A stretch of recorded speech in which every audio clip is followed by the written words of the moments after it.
Hello and welcome.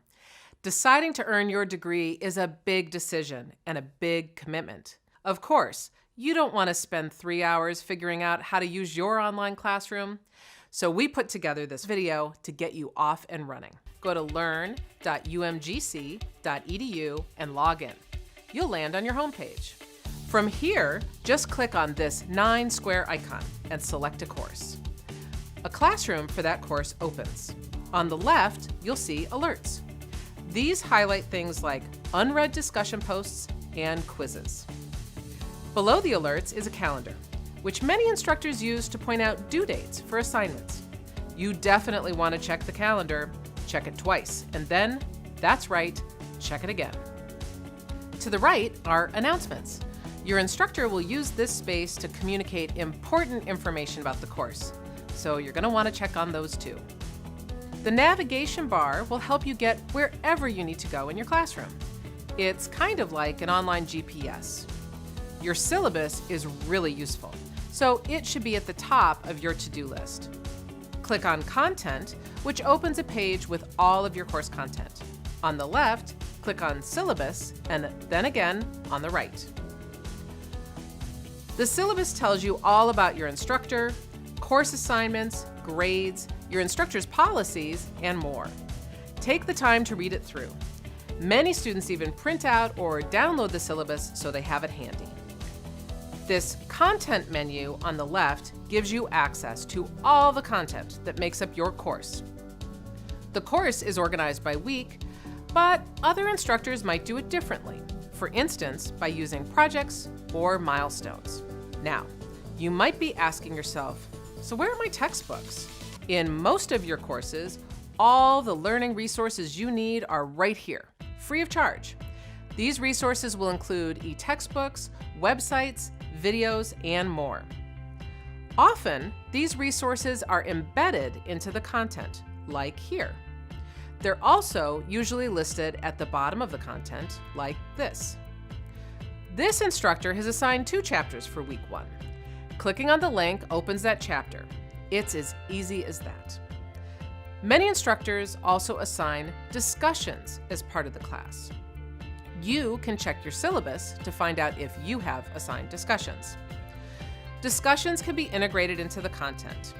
Here, clicking on Introduce Yourself takes you to a discussion where you will introduce yourself to your classmates. You can also access discussions through the navigation bar. Discussions are more like online forums than chat rooms. You don't have to be online at the same time as your classmates to participate. Different instructors use discussions in different ways. Sometimes they are an open question, asking you to share your thoughts and opinions on some topic. Sometimes they are very structured, requiring you to research a specific topic and cite sources. Sometimes they're graded, sometimes not. But either way, discussions are an important part of the course and your learning experience, so take them seriously. ClassList is another great communication tool. For example, select Faculty, then click on your instructor's name to send her an email. It's also a good idea to check your syllabus or announcements to see if your instructor has a preferred communication method. Email is not the only way to communicate in the classroom. If you see this green dot next to a name, they're online too. Click the checkbox, hit Instant Message, and voila, instant communication. Use these tools to get to know your classmates too. Like you, they bring rich experiences and insights to the classroom. And because we are a global university, you might be in Baltimore, and your classmate might be in Germany, or Japan, or even Fiji. In your coursework, you will write papers and complete other projects. And of course, you will have to submit them too. Good news, that's the easy part. Just click on Assignments, and then click on an assignment to open this page where you can upload your work. The My Tools option gives you access to several functions. Check your syllabus or ask your instructor if these functions will be used in your course. Now, let's say you're looking for help.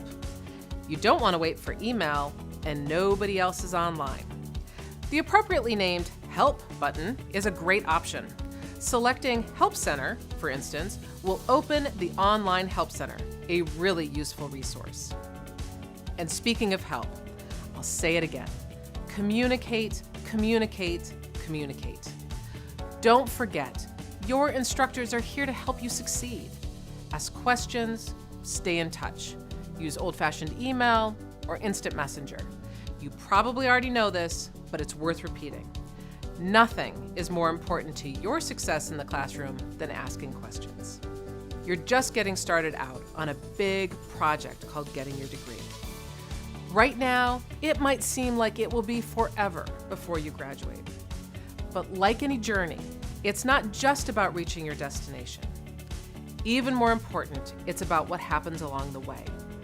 Just taking classes, getting new training, can help you do better in your job, maybe even lead to a promotion or a bump in your salary. And who knows, maybe you'll make a new friend in Fiji that you'll have to visit sometime.